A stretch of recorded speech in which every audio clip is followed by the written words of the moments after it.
2 दशकांपासून नक्षलवादी चळवळीत कार्यरत आणि सदस्य ते उपकमांडर अशी मजल मारून अनेक हिंसक कारवायांमध्ये सहभागी असलेला जहाल नेता विक्रम उर्फ मंगलसिंग याने पत्नी वसंती उर्फ सुरेखासह अन्य एक जहाल महिला अशा एकूण तिघांनी 14 फेब्रुवारीला आत्मसमर्पण केले।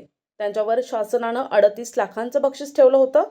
11 फेब्रुवारीला भामरागड तालुक्यातील छत्तीसगड सीमेवरील दिरंगी आणि फुलनार जंगलातील चकमकीत महेश नागुलवार या जवानाला वीरगती प्राप्त झाली होती। या पार्श्वभूमीवर या तिघांच्या आत्मसमर्पणानं नक्षल विरोधी अभियानाला बळ मिळालंय। विक्रम उर्फ मंगलसिंग उर्फ संदीप सहागू तुलावी, वसंती उर्फ सुरेखा उर्फ दुल्लो राजू हिडामी, नीलाबाई उर्फ अनुसया बंडू उईके अशी त्यांची नावं आहेत। मंगलसिंग हा केंद्रीय समितीसह विभागीय समितीत होता। शिवाय उपकमांडर म्हणून तो कंपनी क्रमांक 10 साठी काम करायचा।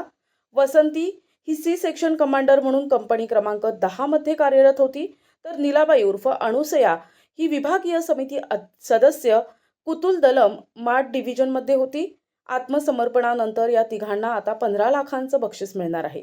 नक्षल विरोधी अभियानचे विशेष पोलीस महानिरीक्षक संदीप पाटील, उपमहानिरीक्षक अंकित गोयल, उपमहानिरीक्षक अजय कुमार शर्मा, पोलीस अधीक्षक नीलोत्पल, 191 बटालियनचे कमांडंट सत्यप्रकाश यांच्या मार्गदर्शनाखाली हे आत्मसमर्पण झालं।